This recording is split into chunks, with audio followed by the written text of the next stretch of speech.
Welcome to Yesterday, Today, Tomorrow. My name is Mariana Cordier and I am your host. Today we are discussing the impact of women in power. Historically, power has been distributed among the sexes disparately. Power and powerful positions have most often been associated with men as opposed to women. Empowerment of women is a necessity for the development of a society since it enhances both the quality and quantity of human life. Joining me today is Penny Mills, CEO, American Society of Addiction Medicine, Dr. Pollard, President of Montgomery College, and Ruth Zambrana, Professor from the University of Maryland, College Park. Welcome, ladies. I feel this is a powerful table today. I'm excited to be here. Well, I really appreciate it because, this is an important recognition to all of you about your roles and what you bring to society as powerful women in charge. You guys are in charge. So, Dr. Pollard, what do you say about being a powerful woman in Montgomery College, in the community college environment? What is that like getting there and the future? You know, one of my favorite quotes of all time is stand in your own space and know you're there. And I think that for me, doing this role as the president of a college means that I need to acknowledge the path that I got to be here, the people whom look at me to create a path for them, and then certainly any impact I want to leave in the community. I often tell people I'm just a little black girl from the south side of Chicago whose life is far bigger than I imagined. First in my family to complete college, certainly the first in my family to have a white-collar job. I often tell our students that I grew up extremely poor. My mother died when I was very young. I was primarily raised by my father. And as a result of that, there was a certain survival mentality that I think my father cultivated in both my sister and I have a younger sister. And we, as a result of that, I think believed in a lot of hard work and responsibility. But my father was also one who wanted us to be able to take care of ourselves. So going to college, I tried to take that with me, had a few bumps along the way in that. Don't we all? I know, but I fell in love with college, which I've never left as a result of that because college was liberating. I went from Chicago to Iowa State University and did my bachelor's and master's in English there. Took a faculty position at a community college after that, then did my doctorate at Loyola University Chicago, and all along was very interested in systems. How could I use my influence, my expertise to influence a system in a way that it might have broader impact on students? And that's where I moved into progressive administrative roles. But I've also tried to have a balanced life. I am a wife, I'm a mother, I'm a girlfriend, I'm a daughter. And if I do all of those things well at any given point, I think that speaks to the type of woman I want to be and how I choose to use my power in a way to influence and also at the same time build pathways. And that's a very important thing about discussing not only what I do and how I'm doing it, but the balance that I have in my life. Because without balance, we can lose our way, right? One of the things that pops in my mind, Penny, is in your organization dealing with substance abuse. You're the CEO. First of all, congratulations on that. You've been a CEO for how many years now? 10 years. 10 years. That's a long time. And did you expect to find yourself in that position when you started out? Not entirely. I've worked in healthcare my whole career. I say that my position with the organization I'm with now, which we finally call ASAM, the American Society of Addiction Medicine, really has been the most personally satisfying and professionally satisfying position I've had. I've worked in hospital administration and consulting and policy work, but really my position at ASAM pulls together everything I've ever done in my career. It also has a personal connection for me. My son struggled with addiction and mental health issues, and when this opportunity with ASAM came along, I really felt as though I could really make a difference, and it would be meaningful to me personally, as well as from a policy perspective, and frankly, working in the addiction space, there's a lot of social justice issues also. That's a tough space to be in because, there's so many sad stories.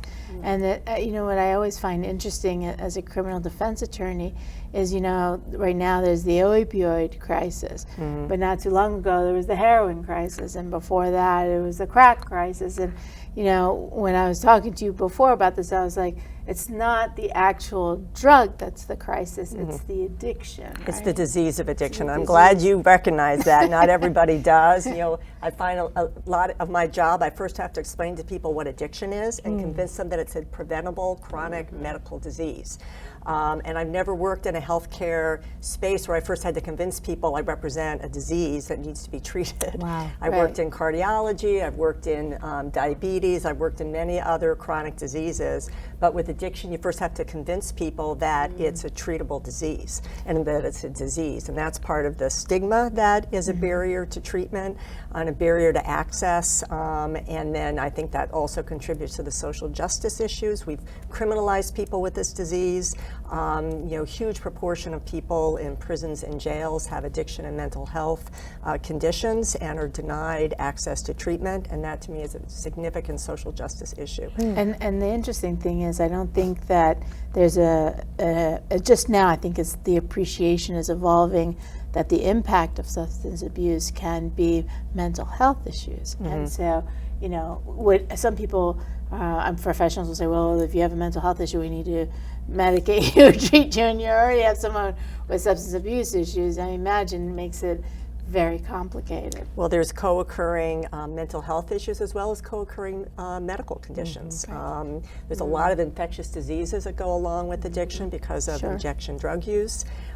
And you know, part of our advocacy is ensuring that the individual gets treated for all of their conditions and all of their comorbid conditions, and you don't wait until you treat one before the other. And that's another, you know, big part of my work is policy and advocacy. And there have been situations where governments, actually state governments, would say, we won't treat you for your hepatitis C until you've been treated for your addiction. Well, you don't go into a hospital and say, we won't treat you for your heart disease until we've taken care of your broken leg or your diabetes. You know, you don't do that with any other medical condition. But with addiction, the people view it very differently and set up parameters and assumptions that don't apply to any other medical condition. They judge. That's exactly so right. we have good illnesses and bad illnesses. Just as we saw with the AIDS epidemic, certain cancers are seen as good cancers, and some cancers are seen as cancers that you were preventable, and as a result of that, we judge. That's a very profound observation, and with addiction, we still do that. Yeah, that's exactly right. And Ruth, you are the co-chair, I believe, with the Women's Studies at University of Maryland, correct? I'm the chair. The chair, sorry. I don't mean to take away. That's So okay. that's awesome. I'm so glad you came on the show because you bring us a historic perspective about, we have two wonderful ladies who are, you know, at the top of their game, but you know the history of how hard it was to get there, and then the perspective of young people today not really maybe understanding that the fight's not over. Right. So what do you think about, you know, the future for young women? Well, I think we need history informs the present, and I think when we look at issues around women and power, we also have to look. We have to sort of interrogate a little bit the construct of women and the construct of power. So I am an academic. I do a lot of research on these issues. So I'll take us back a little bit. Well, we can go back even to the 1920s, the voting rights, which was really for white women. Right. So from the beginning, we cannot look only at women. We have to look at women and interrogate race, ethnicity, socioeconomic status, etc. So I'll move from the 1920s, where only a small portion of women, and you know, we all live with Sojourner Truth, ain't I a woman?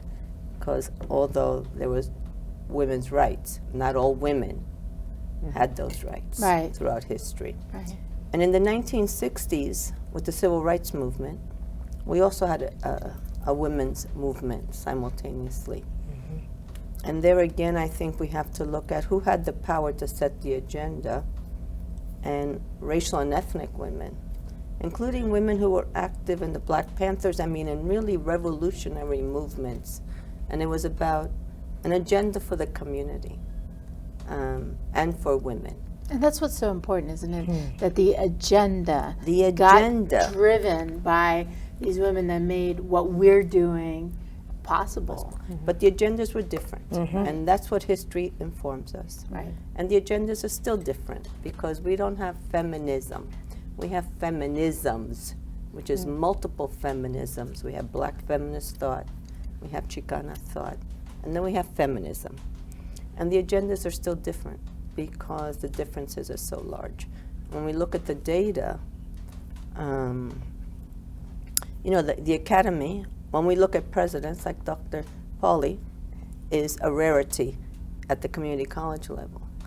But African American and Mexican American and Puerto Rican, who are the domestic groups, and other Latinas, I mean, they're probably 0.01% if we look at the 4,000 universities. So we still have a long way to go when we look at racial and ethnic women here. So we have fought the fight. We are still fighting the fight. We're still fighting the fight. I think for young women, predominantly, again, because at Maryland, our department is deeply embedded in black feminist thought and social justice. Women's studies departments are social justice units Right. for change. And we have multiple feminisms, and we try to teach that. So again, we see differences with young majority culture, middle-class women. Right. And yes, they're taking a lot for granted because they've had a lot of privilege. So they forget that those things were hard fought by their mothers. Right. But when you, the African American and the Mexican American or the disadvantaged Latinos, they are more aware that we need an agenda of economic and social justice. Yes. So it's impacting them differently, but the ones who have the power, so we talk about power, we also have to define it. Right. Power is about privilege, it's about culture, it's about wealth, it's about socioeconomic status.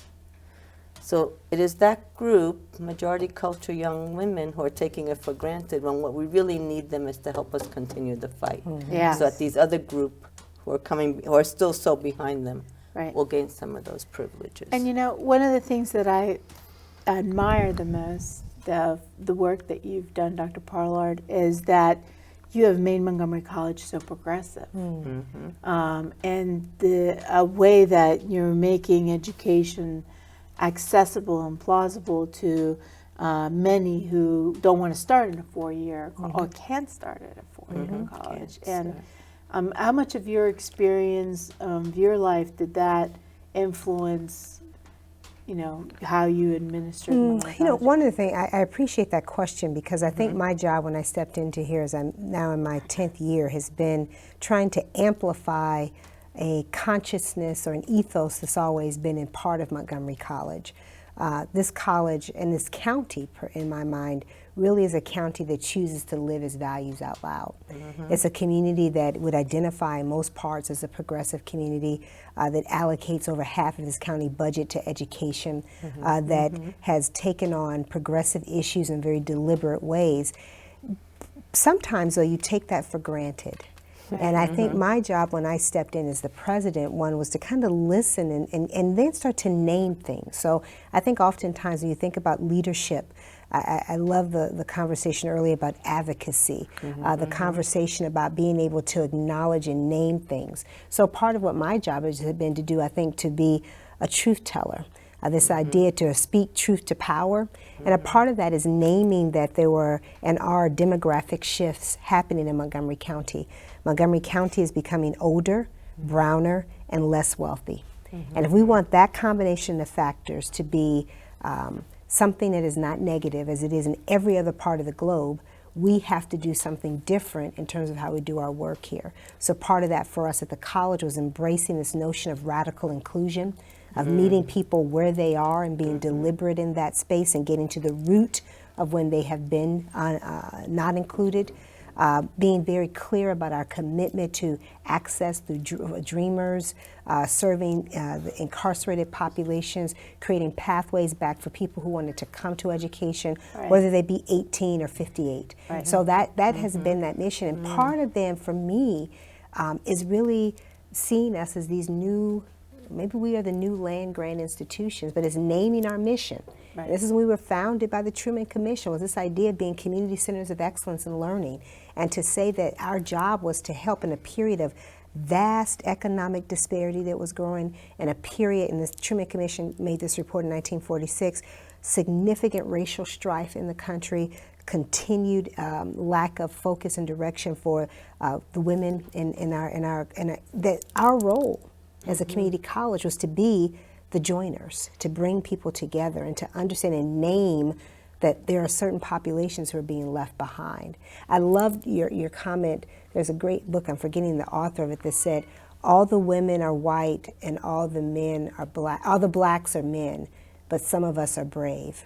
And that idea of saying that there's a whole group of folks oftentimes that are forgotten about when we think about the dominant idiom of the community. So for us, our job as a community college, and my job as the leader, I think, is to amplify and lift up that consciousness, provide direction, and if I do it really, really well, is to get out of the way and let other people do that work, but give them space and resources to do that work. Right. And Penny, you talked about advocacy and the importance of the advocacy. What are some of the challenges that your and other organizations are facing in advocacy?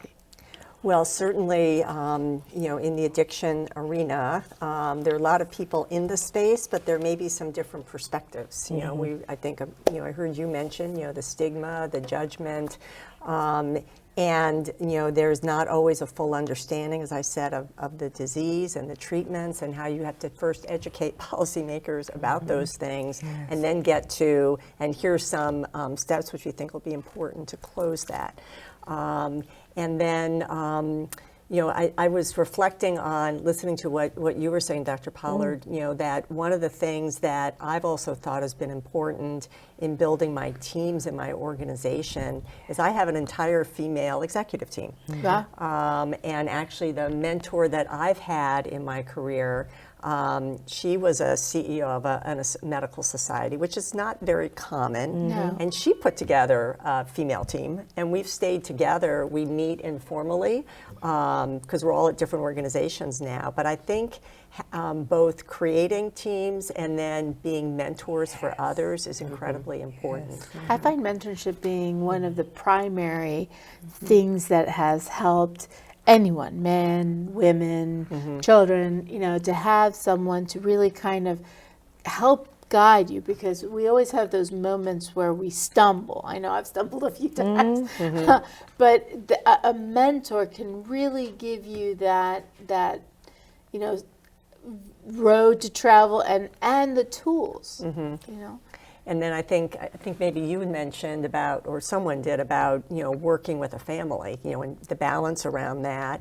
But I always say the hardest job you'll ever have is being a working parent. And I think being able to have other women who are maybe a little older and have some experience who you can at least talk to, because there are days, at least I experienced, where you never felt like you were doing a good job at work or home. Yes. That struck a chord. It does. And you just have to imposter syndrome. You just have to keep going and doing the best you can. But I think being able to have other women you can talk to about that is incredibly important. I think related to that is the ideas you brought up is mentorship, but also sponsorship. And I think that to understand there's a difference between the two.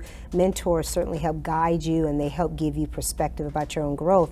But every mentor is not a sponsor, and every sponsor is not a mentor. Sponsors oftentimes can create agency for you to get you in the room, who may be able to help create the opportunities for you. And I think that oftentimes, sometimes as women, we don't often think about the fact that we need mentors as well as we need sponsors, because those things are very important, is to get us in those spaces who are going to advocate for you when you're not there oftentimes. That's huge. And to be very deliberate in helping to give that constructive feedback for you. So I love that idea of having those folks. And the other thing is I have a network of girlfriends, and these are folks who on a Friday when I open up that bottle of wine and I need to call somebody, we can have that conversation. Or if I'm having a really bad day and I need to cry on the way home, maybe I'm the only one who does that, but every once in a while you got to do it. Is to have that sisterhood of people who help ground you. No, I like the idea of the sisterhood, and because sometimes I find that the hardest critics for women have been women, and or they are the stumbling blocks that we're trying to actually overcome. I've had many men sponsor and mentor, but I have to admit that sometimes it's been a little bit lacking on the, on the women's side. That's historic, though, I think. We've seen women, even when you look at the women's suffrage movement, you saw this women who, Divide. yeah. Yeah, because I think that I've been writing and thinking about mentoring for a long time. So I mean, there's always been an apprenticeship model, which males use predominantly, and then which, you know, I was mentored under an apprenticeship model throughout my career by white males. And it included sponsorship. But to I think now to really mentor women and men, well, let's say women, but I think when we talk about race and ethnicity, we have to include the whole community. Sure. Because, you know, the men are sort of down here too with the Oh, yeah. women. Maybe we can help them too. Yeah. So, Right. but you have to have caring, and you have to have compassion. But more importantly, you have to have knowledge of the different experiences, what it means to come from Chicago. I mean, my parents didn't graduate from high school. So, and I grew up in New York. I'm from a Puerto Rican family. But I found that the mentors I had asked me about my background. So oftentimes we mentor and we are finding over and over it's totally ineffective for women and racial and ethnic women and working lower income white women. Yes. I do very well with them too. Right. Because I asked them and then I can relate. Right. You know, when you've been poor, when you had the chicken leg soup and all that. But anyway, but we are finding that white women, like you said, and men oftentimes don't ask the questions, don't know the background. So I can say to you, go out and just be assertive. Right. Well, maybe that's not, we're so afraid of that term. Right. So it's really, the mentoring has to be in a caring, compassionate, and knowledgeable format. So Yes. you really, know, but you gotta ask in order to know. So yes, we need mentors, and I think for at least for racial and for African American and Latina women to come up, we also need allies. Right. You know, they have to really tell us the obvious, because maybe we don't know the obvious sometimes. We don't know white normative culture. Right. So I think mentoring is important. I think it is overrated right now because it has become like just a tool. We just say mentoring. I think it's a box that people are checking off. Box. Yes, And thank you. Being in the career that I'm in, I can't tell you how many times where I think, okay, I'm going to state the obvious, and everyone's going to be booing me out of the room because they're like, well, we all know that. And the look of surprise and, oh, I did not think of that, for me was enlightening, you know. And so, I think it's particularly with Latina women that are, struggling day to day and don't have the education, but they're putting their kids through. You particularly, I've seen that where just helping them figure out their finances and how to pay a bill or whatever is revolutionary for them. And once they've solved that problem, all of a sudden they can solve any problem, and that's fantastic. So in the last 30 seconds, Dr. Pollard, I'll give you the last 30 seconds since you're the president of Montgomery College. Oh boy. What would you say to our audience, to our men, women, and our future? What's the last words to close out the show? I'd say that we all should be allies, mentors, and sponsors to women. I believe in the power of women, teach women how to advocate and self-advocate, and to know our history. I think oftentimes we forget to do those things. If we try to put that in some nice bundle, I think we might be able to really help create more women who are in positions of power. Well, I agree, and I have to say that I have to congratulate all of you for all the hard work you've done. It's really easy in a short show to say, oh, this is what I've done and where I've gotten, and it's not taking into consideration fully the sweat, the tears, and the effort that it absolutely took to get there. And I really appreciate that. Well, thank you. Yeah. I enjoyed this so much. Thank you. Yeah, Thank you this was so great. much. So you guys will Thank consider you. coming back? Of course. Sure. Of course. I appreciate that. So I would like to thank our guests for joining me tonight and the audience for watching, and invite all of you to join me next week at the same time. We can be seen on YouTube and on Facebook, so check us out, like us. I am Mariana Cordier. Until next time.